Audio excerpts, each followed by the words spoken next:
Chapter 1. You can be as rich as anyone, and even more. It is not uncommon to see people gain weight after college. Many experts recommend eating less and exercising more to manage weight gain. Well, food and money are quite similar in the ways that they compound. Just as one doesn't put on weight overnight, one doesn't become rich overnight either. It compounds little by little until the results become visible. Many people have one of these two bad money habits. They ignore their finances, or they argue over the smallest details without doing anything about it. These are surefire ways to remain poor, or at best, average. You probably do not need help from any financial advisor to get rich. If you have an account with a solid bank and automate your finances, you can build wealth. Investments do not have to be a do or die situation. You can do your research to discover solid stocks and invest in them. Allow your interest to compound and focus on other things. Many financial gurus these days go on and on about the hottest stocks in the market. If you listen to them, you may lose majorly. Now, more than ever, it is harder to make financial decisions because of the information overload around us. Just like you do not need a degree in nutrition to eat healthy, you also do not need certification in personal finance to cut down your expenses and make plans for your future. Everything starts and ends with you. Keep reading to find out what works and how you can build sustainable wealth. Chapter 2. You can beat the credit card companies at their own game.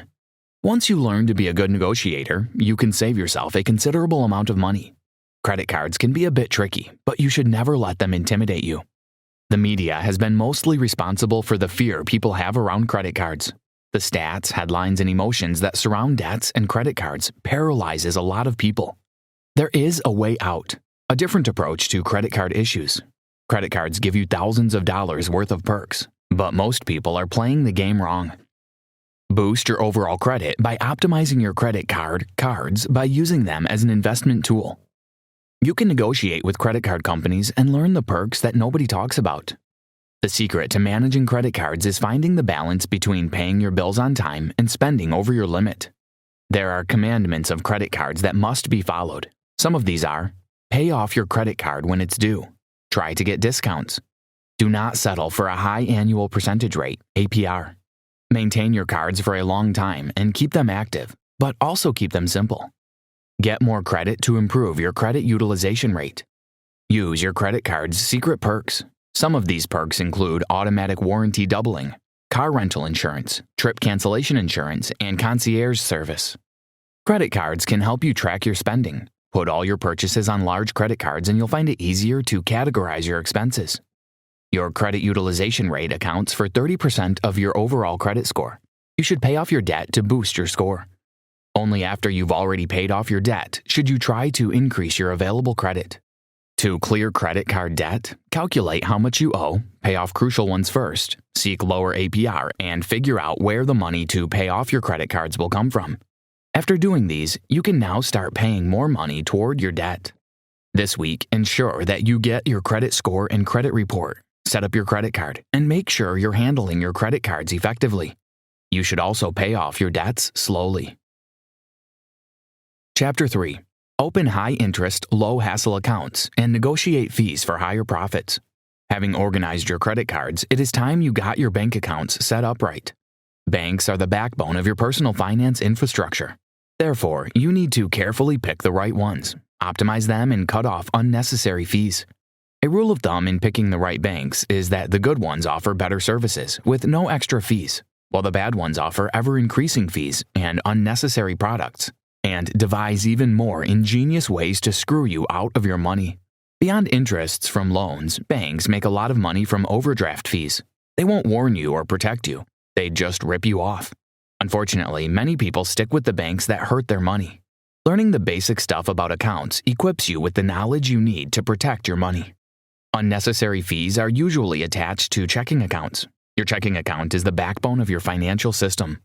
You need to protect yourself from the fees levied in this account.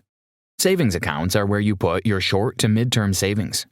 Savings accounts differ from checking accounts in that they technically pay more interest, albeit insignificant interest.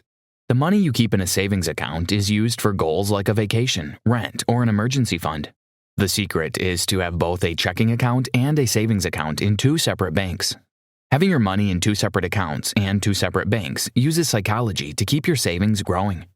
Think of your savings account as where you deposit money and your checking account as where you withdraw money. Even if you don't have a lot of money yet, setting up your accounts this way enables you to learn the right habits for when you have a lot of money. If you don't start when the stakes are low, you will not be able to manage things well when the stakes become high. In picking accounts, consider your personality. There are 3 options to choose from. Most basic option is good for lazy people. Basic option with small optimization is recommended for most people. Advanced setup plus full optimization is perfect for people who can handle complex processes easily. When choosing your bank or banks, look out for values like trust, convenience, and features. Negotiate everything. Avoid monthly fees by calling your bank to offer you a no-fee account. They decline at first. Notify them that you know how much it costs to land a new customer and another bank is offering you what they claim not to be able to offer. Indicate the years you have been a customer for and your willingness to remain one. Most of the time, they will make you a better deal. For the second week, open a checking account or assess the one you already have. Open an online high-interest savings account and open an online checking account. Did you know Forbes statistics show that in 2017, banks made more than $34 billion from overdraft fees alone? Chapter 4. If you want to get rich, you cannot escape investments. The next line of action after getting your personal financial infrastructure up and running is to open an investment account. It is not enough to save a little money here and there. You need to invest. Put your money to work so that it earns you more than even the highest yielding savings account, and investing is the best way to do it. Compounding is mankind's greatest invention because it allows for the reliable, systematic accumulation of wealth. Albert Einstein. The 401k is a type of investment account that offers huge benefits. Interestingly, research shows that only a few people have a 401k account. Among people earning under $50,000 a year, 96% fail to contribute the maximum amount into their 401k.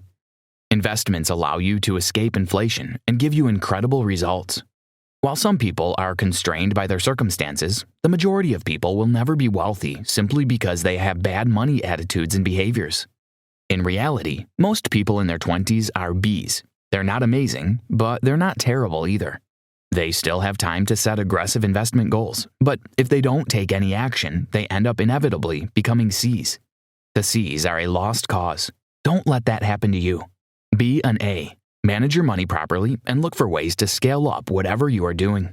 There are invisible investment scripts that must be identified and corrected. Some of these are: there are so many stocks out there, so many ways to buy and sell stocks, and so many people giving different advice. It feels overwhelming.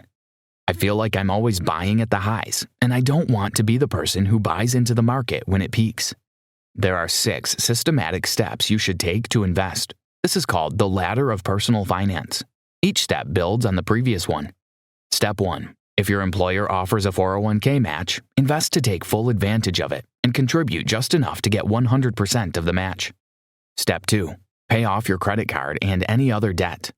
Step 3. Open up a Roth IRA and contribute as much money as possible to it. Step 4. If you have money left over, go back to your 401k and contribute as much as possible to it. Step 5. HSA. If you have access to a health savings account, HSA, it can also double as an investment account with incredible tax features that few people know about. Step 6. If you still have money left to invest, open a regular, non-retirement, taxable investment account and put as much as possible there. For the third week, open your 401k, come up with a plan to pay off your debt, and open a Roth IRA and set up automatic payments. Chapter 5. It is possible to save little amounts per month and still buy the things you love. So far, you have set up your investment accounts. It is now time to take control of your spending so that your money can go where you want it to go. Developing a strategic spending plan is the most difficult part of financial management. However, putting in the required work to master it eliminates phrases like, "Can I afford this?" from your life forever. There are differences between cheap people and conscious spenders. A conscious spender says no to the things that do not add value to them, and a big yes to the things that they love. Cheap people, on the other hand, try to live up to societal expectations and are easily influenced by their friends. Cheap people spend the money they don't have on things they don't need to impress people they don't like. Cheap people think short-term while conscious people think long-term. The a la carte method takes advantage of psychology to cut your spending. The idea is to cancel all the discretionary subscriptions you can. Then buy what you need a la carte. The a la carte method works for 3 reasons. You're probably paying too much already. Somehow you are forced to be more conscious of your spending. You value what you pay for. The problem with the a la carte method is that it de-automates your life. You have to do things manually and pay as you use. To implement the a la carte method, you need to figure out what you spent in the last month on subscriptions. Cancel the subscriptions and begin to buy them a la carte. After a month, calculate how much you spent on those items. Cut down a little below how much you spent on things in the last month. You want to save money without losing touch with reality. If you see your financial plan as self-deprivation, it may be difficult to follow. See it as conscious spending for your future instead. The I Will Teach You to Be Rich conscious spending plan involves 4 major sections: fixed costs, investments, savings, and guilt-free spending money. Fixed costs are the amount you must pay regularly. A good trick is that fixed costs should be 50 to 60% of your take-home pay. The 60% solution suggests that you split your money into simple buckets, with the largest, basic expenses, food, bills, taxes, making up 60% of your gross income. The remaining 40% would be split 4 ways: 10% retirement savings, 10% long-term savings, 10% short-term savings for irregular expenses, 10% fun money. Sometimes you get a surprise income, windfall. It's tempting to take a windfall and spend it on something you've been eyeing for a while, but work within your conscious spending plan. The best part about setting up a strategic conscious spending plan is that it guides your decisions, letting you say no much more easily and freeing you up to enjoy what you do spend on. This is guilt-free spending at its best. The 4th week involves figuring out what you're spending and choosing a plan to determine where you want your money to go. Chapter 6. You can save while sleeping by automating your accounts. Automating your money is the single most profitable system you will ever build. While some people play defense by saving more, you can play offense by building a system that acknowledges our normal human behavior. We get bored, distracted, and unmotivated, and use technology to ensure you're still growing your money. Put in the work now and enjoy the dividends for the rest of your life. You can spend as little as 90 minutes a month managing your money by using a concept called the next $100. Basically, it is about deciding where the next $100 goes, savings or investments. To see how it works, consider Ramit Sethi's friend Michelle as an example. Michelle gets paid once a month. Her employer automatically deducts 5% of her pay, an amount she set up by talking to her HR department, and puts it in her 401k account. Michelle then keeps the remaining part of her paycheck in a checking account by direct deposit. For simplicity, this does not include taxes, but you can control how much your employer withholds from each paycheck to pay taxes by speaking to your HR department. About a day later, her Roth IRA retirement account pulls 5% of her salary for itself. 1% goes to a wedding sub-savings account, 2% to a house down payment sub-savings account, and 2% is earmarked for her emergency fund. By the end of the month, she spent less than 2 hours monitoring her finances, yet she's invested and saved effectively. The procedure for automation is really simple. First, link all your accounts together. Then set up automatic transfers to happen on various days. Tweak the system to suit your earning pattern. When you set up automation this way, you're actually saving and investing money each month and paying all your bills on time. The great thing about automation is that it works without your involvement, and it's flexible enough to add or remove accounts anytime. You're accumulating money by default. For the 5th week, list all your accounts in one place, link your accounts together, and set up your automatic money flow. Chapter 7. You don't need a financial advisor to make good financial predictions and decisions. An invisible financial advisor script you play in your mind is, I don't know, I just want to pay someone to take it off my hands. What that really means is that you're intimidated by all the jargon and confusing advice. But this is your money. Learning the fundamentals will be the most profitable decision you ever make. Don't wish it was easier. Wish you were better. Don't wish for less problems. Wish for more skills. Jim Rohn.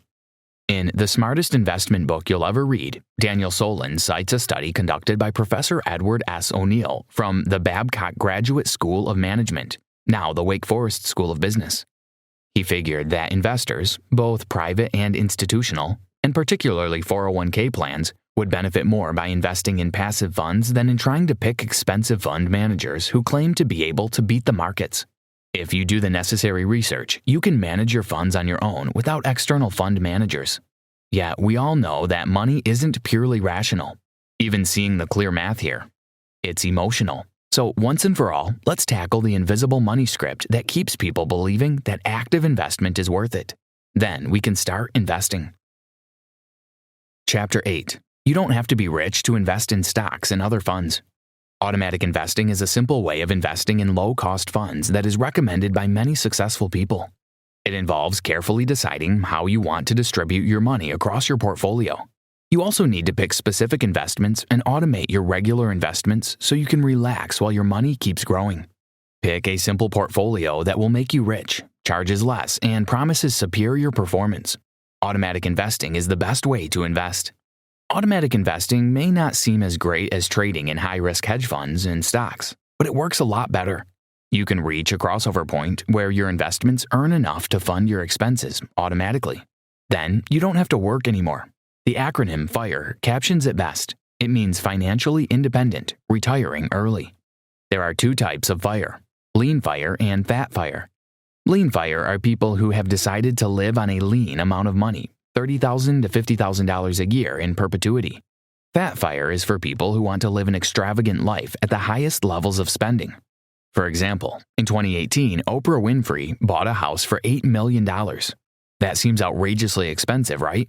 Here's the twist. Because her net worth at the time was over $4 billion, if that money was even conservatively invested and returned 4%, her investments alone, not even counting her salary, would generate $160 million that year, effectively making the house free to her.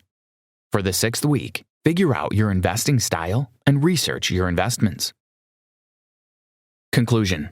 No matter your level of income or what you do to make out a living for yourself, you can create a system that helps you create wealth for yourself. The techniques are quite unconventional, but they are proven to work. Take into consideration the human factor when it comes to money matters and learn to live outside the spreadsheet. Describe what a rich life means to you and state the steps you need to take to make it happen. Get honest about why you want more. Life is not just about investing more and saving more. There must be a clear reason for the extra credits you want to get. Once the reason is clear, then you can begin to accumulate more and grow faster by feeding your system. The more volume you put into the system you have created, the more you get out of it. Because the rewards of investing as early as possible are so tremendous, one of your key drivers will be feeding as much as possible into your system. Amidst the noise, the hype, the apps of the day, the IWT personal finance system works. Long-term, low-cost investing works. Automation works. Ramit Sethi.